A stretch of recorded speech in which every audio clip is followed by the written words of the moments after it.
கர்த்தருடைய பரிசுத்த நாமத்துக்கு மகிமை உண்டாவதாக. சுருக்கமான நேரத்துல ஆண்டவருடைய வார்த்தைகளை நான் உங்களோடு கூட பேசுகிறேன். வசனத்து வார்த்தைக்கு ஆதாரமாக, இன்றைய செய்திக்கு ஆதாரமாக ஒரு வசனத்தை நாம் வாசிப்போம். வாக்குத்தத்த செய்தி இது. இந்த பிப்ரவரி மாதத்திலே தேவன் நமக்கு கொடுத்த வாக்குத்தத்த செய்தி ஏசாயா 54 அதிகாரம் அதனுடைய 3 வசனத்தை நாம் வாசிக்க போகிறோம்.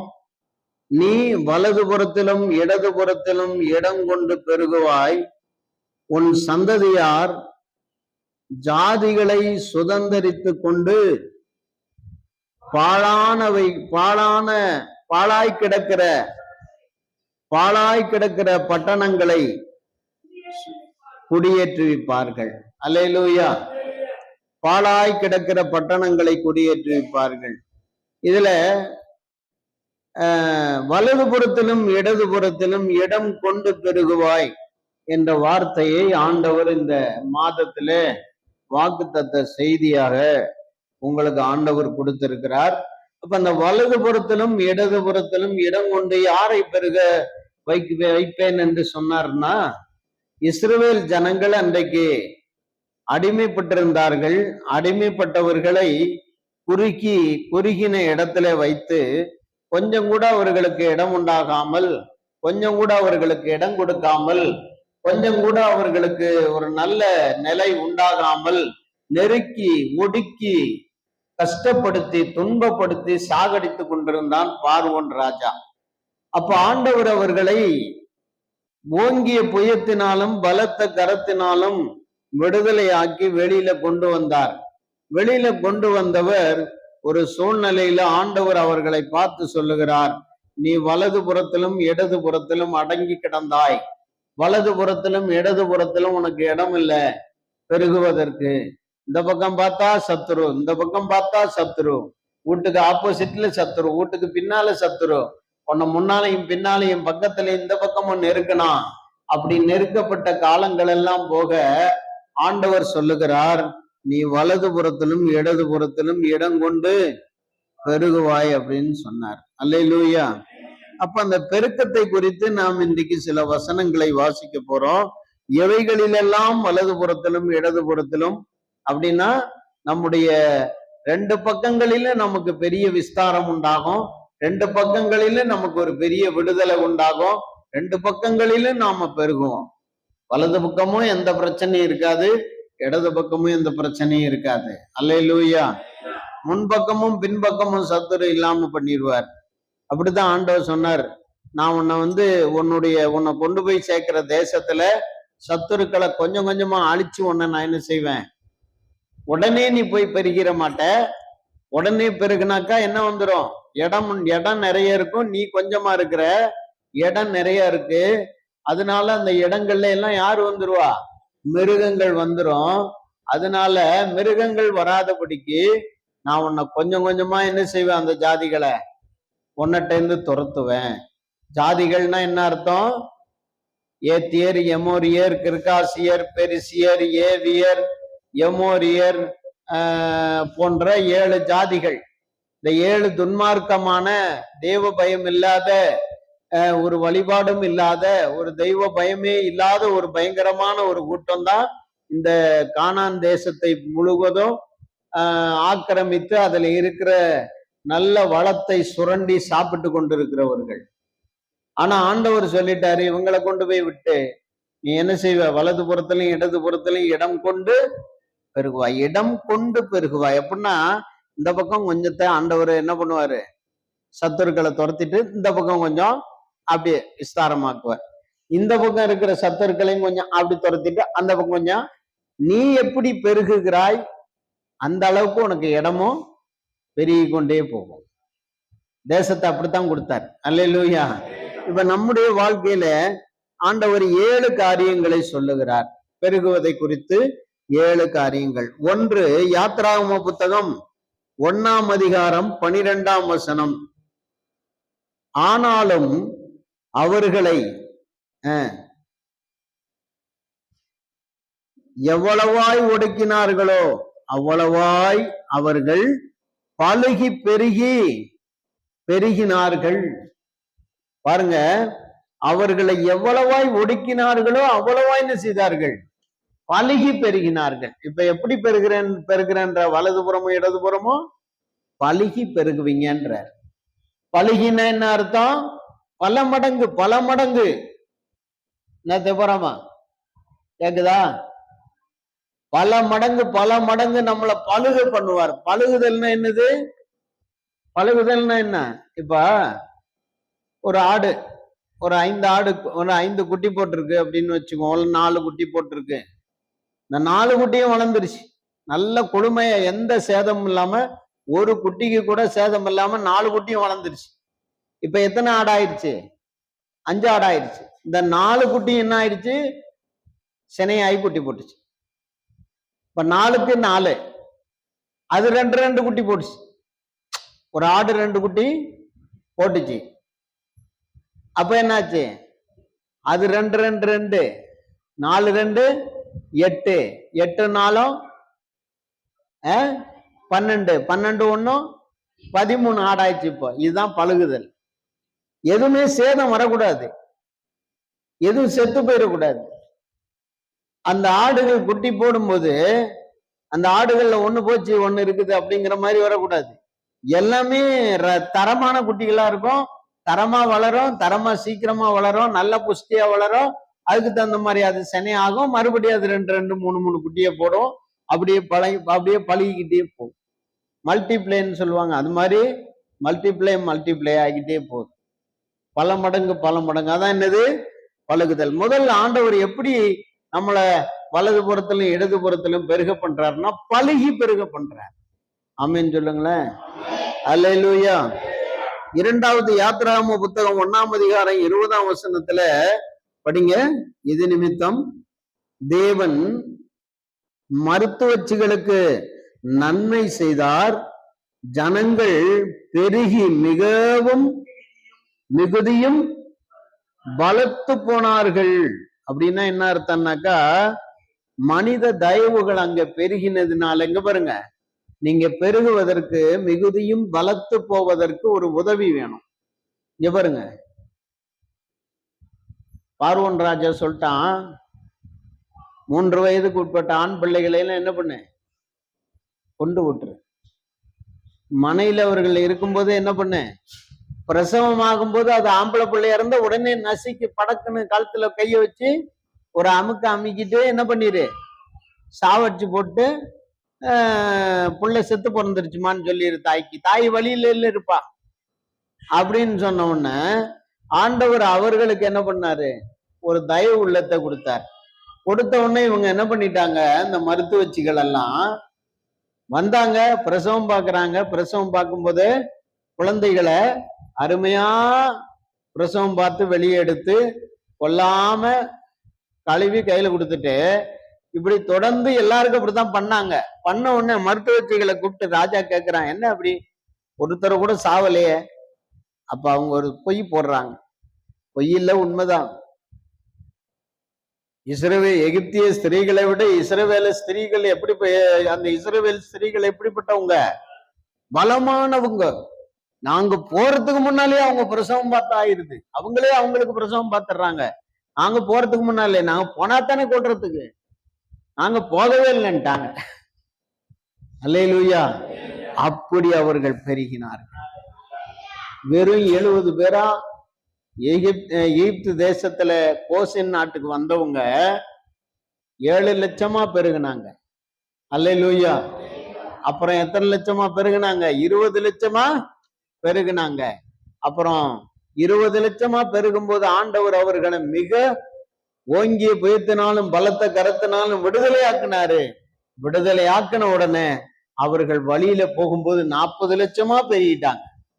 இப்படியே ஒழுங்கா போயிருந்தா 40 கோடியா கூட பெருகி நிறைய இஸ்ரேல் தேசம், காசா சண்டை, பலஸ்தீனா சண்டை, இதுமாரி ஒண்ணுமே இருந்திருக்காது. அந்த 127 நாடுகளாம், ஏறக்குறைய 150 நாடுகள் கொண்டதுதான் இஸ்ரேல் நாடு.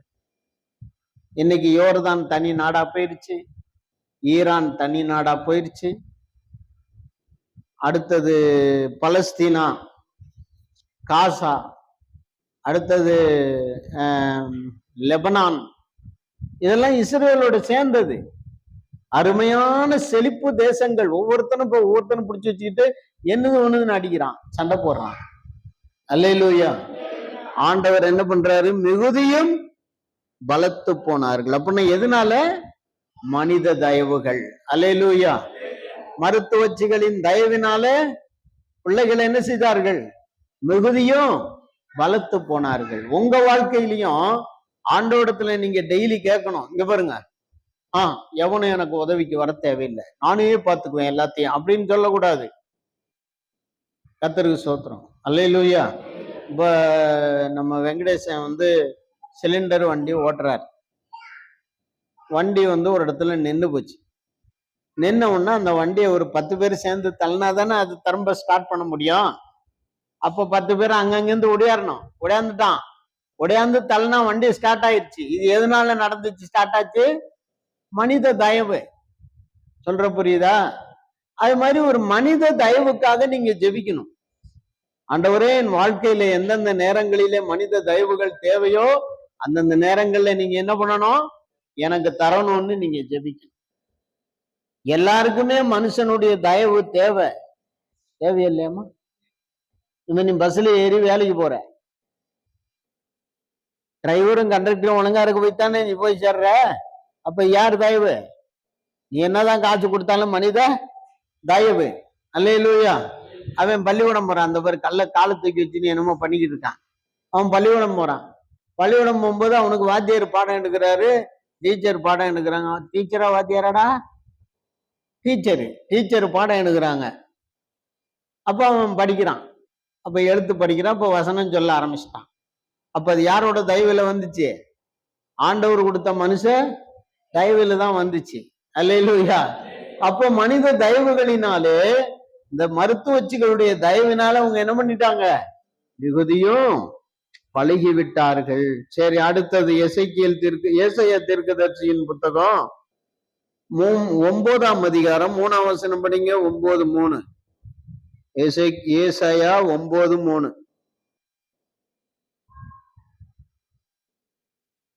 அந்த ஜாதியை திரளாக்கி அதற்கு மகிழ்ச்சியை பெருக பண்ணி அப்படின்னு இருக்குது அந்த வசனம். பாருங்க, அந்த ஜாதியை திரளாக்கி அதற்கு மகிழ்ச்சியை பெருக பண்ணினீர். அறுப்பில் மகிழ்கிறது போல,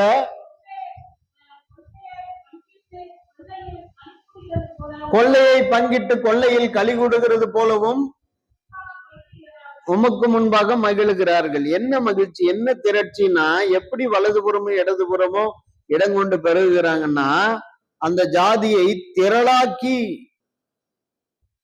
அதற்கு மகிழ்ச்சியை பெருக பண்ணினீர். என்ன பெருகுது? இப்ப வலதுபுறமும் இடதுபுறமும் என்ன பெருகுது? மகிழ்ச்சி பெருகுது. இப்ப இந்த பக்கம் இவனை நினைச்சா, ஆங்கடா இவன் ஒருத்தன் வந்துட்டானே, இவன் வேற இங்க உட்காந்துக்கிட்டு நம்மளை தொல்லை பண்ணிக்கிட்டு இருக்கானே. இந்த பக்கம் திரும்பணும், ஐயோ இவன் ஒருத்தன் இந்த பக்கத்துல உட்காந்து தொல்லை பண்ணிக்கிட்டு இருக்கானேன்னு நினைச்ச காலம் போக, இந்த பக்கம் திரும்பினாலும் மகிழ்ச்சி, இந்த பக்கம் திரும்பினாலும் மகிழ்ச்சி போய்கிட்டே இருக்கு. அப்படி இருந்தா நல்லா இருக்குமா? இல்ல அந்த பக்கம் அக்கம் பக்கம் உள்ளவங்களை காலையில எந்திரிச்சோடனே நமக்கு தொல்ல ஆரம்பிச்சிடும். யோசனை பண்ணி பாருங்க உங்க வாழ்க்கையில. நீங்க ஆண்டவருடைய பிள்ளைங்க தான். ஆனா காலையிலேயே எந்திரிச்சு அப்படியே வரும்போது பக்கத்திலே ஒரு பொம்பளை விதவை இருப்பாங்க. கல்யாணம் பண்ணி செத்து போன கணவனை இழந்த, இங்கதானே தாலி அறுக்கிறது கட்டுறதெல்லாம். நமக்கு அறுக்கிறதும் இல்லை கட்டுறதும் இல்லை. அல்லேலூயா. அந்த அர்த்தம் அவங்க பார்த்துட்டோம்னா, ஐயா இன்னைக்கு காலையில என்ன ஆயிப்போச்சு, அவன் மூஞ்சில் தான் முழிச்சேன். காலையிலேருந்து சாயங்காலம் வரைக்கும் காலம் தலைகீழ ஆயிப்போச்சான். அல்லேலூயா. சில வேளை நான் அங்க இருந்து தண்ணீர் பந்தல் தெருல இருக்கும்போது அங்கிருந்து புறப்பட்டு வந்தோடனே சவுண்டு கொடுப்பாங்க அந்த மூலையில இருந்து. ஓ இன்னாரு வராங்க. யாருக்கு சவுண்டு கொடுக்கறது? நான் வர்றேன். சவுண்டு கொடுக்குறாங்க. என்ன பார்த்து இல்ல, ஒரு அம்மா அந்த பக்கமா வராங்க. அவங்கள நீ பாத்துறாத அப்படின்னு சவுண்டு கொடுப்பாங்க. அல்லேலூயா, அல்லேலூயா. அக்பர் ராஜா தேசத்தை அரசாண்ட காலத்துல ஒரு நாள் அவருக்கு ஒரு நியூஸ் வருது. கோவிந்தன் ஒருத்தன் இருக்கான், அவன் மகா துரதிருஷ்டவாளி, அவன் மகா துரதிருஷ்டவாளி, அவனை ஒரு நாள் பார்த்துட்டாங்கன்னா அவன் முடிஞ்சு போச்சு வாழ்க்கை, அப்படிப்பட்டவன் அப்படின்னு சொல்லி அக்பர் ராஜா நல்ல மனுஷன் உசுப்பேசி விட்டானு. உடனே இவர் என்ன பண்றாரு, கொண்டு வாப்பா அந்த புறத்துல அவனை தங்க வை, காலையில முதல்ல அவன் முகத்துல நான் முழிச்சு பாக்குறேன். அவர் முகத்துல முழிச்சாரு. என்ன பிரச்சனையோ தெரியல, அன்னைக்கு அவருக்கு ஏற்கனவே பிரச்சனை இருந்திருக்குது. அன்னைக்கு பூரா அவருக்கு சாப்பிட முடியல, சாப்பிடுறதுக்கு டைம் இல்ல, நிறைய பிரச்சனைகள் ஓடிக்கிட்டு இருக்கு, பஞ்சாயத்து ஓடிக்கிட்டு இருக்கு, வேலை போயிடுச்சு, இவரால உட்கார்ந்து சாப்பிடுறதுக்கு கூட டைம் இல்லாம போச்சு. இப்ப புரிஞ்சுக்கிட்டாரு இவரு, ஓ இவனை பார்த்ததுனாலதான் எனக்கு இந்த மாதிரி ஆயிப்போச்சு, அதனால இவனை இன்னைக்கு என்ன பண்ணணும், தலைகீழ கட்டி சாட்டையாலே அடிச்சு கொண்டுறணும் அப்படின்ட்டு அவனை தலைகீழ கட்டிட்டான். தலைகீழ கட்டி அடியோடின்னு அடிக்கிறாங்க. அவனை அடிச்சு இருக்கும் போது அக்பருக்கு அரசவையில மந்திரி ஒருத்தர் இருந்தார், அவர் பேரு பீர்பால். அவர் வந்துட்டார் அங்க இருந்து. அவர் இங்க வரும்போதே பார்த்தா அடிச்சுக்கிட்டு இருக்காங்க. டே நிறுத்துங்கடா, நிறுத்துங்கடா, ஏன்டா அவனை போட்டு போய் அடிக்கிறீங்க அப்படின்னோடனே, என்ன நடந்துச்சு, ஏன் இப்படி என்ன குற்றம் செஞ்சான், ஏன் இப்படி இவனை போட்டு இப்படி அடிக்கிறாங்க அப்படின்னோடனே அவர் அக்பர் ராஜா தொடங்குறாரு, அப்பா இவன் மிக துரதிருஷ்டவாளி, அவன் முகத்துல முழிச்ச யாரும் என்ன செய்தது இல்ல, உருப்பட்டது இல்ல.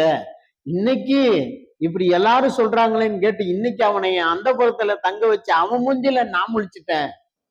முழிச்ச உடனே எனக்கு காலையில இருந்து இது வரைக்கும் சாப்பாடு இல்லை, என் நிலைமைய பாத்தீங்களா அப்படின்னா. அவரு உடனே சிரிச்சிட்டாரு. சிரிச்ச உடனே, என்ன சிரிக்கிறீங்க, எங்களை பார்த்தா உங்களுக்கு அவ்வளவு கஷ்டமா இவ்வளவு ஏளனமா இருக்குதா, நான் தான் சொல்றேனே இவன் முகத்துல முழிச்சுதான் இவ்வளவு பெரிய கஷ்டத்துக்கு ஆளானேன்னு சொல்றேனே, நீங்க சிரிக்கிறீங்களே, இது எப்படி பீர்பால் அப்படின்னு கேட்கிறேன். அவ கேட்ட உடனே அப்ப பீர்பால் சொல்றாரு, ஐயா இவன் உங்க முகத்துல நீங்க முடிச்சதுனால இவனுக்கு இப்படி ஆயிப்போச்சு, உங்களுக்கு இப்படி ஆயிப்போச்சு, நீங்க காலையில இருந்து சாப்பாட்டை தான் இழந்திருக்கிறீங்க. ஆனா இவன் யாரு முகத்துல முடிச்சான்னு தெரியல, இவனுக்கு இப்ப அடி முழுவுத,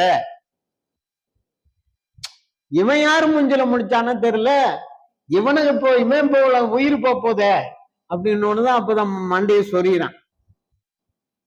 என்ன சொறிறான், ஆமா நம்ம மூஞ்சிலான அவன் முடிச்சான், அவனுக்கு இப்ப உயிரே போத. உடனே அவனை அவுத்து விடுங்களா, அவனை அவுத்து விட்டுட்டு, எப்பா நாங்க பெரிய குற்றம் செஞ்சுட்டேன்,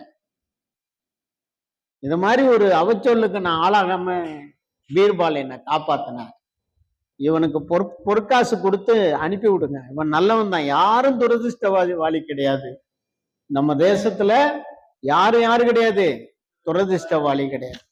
இப்ப இங்க என்ன எழுதிருக்கு, இந்த ஏசாயாவுல நம்ம 3ஆம் என்ன படிச்சோம், 9:3 திரளாய்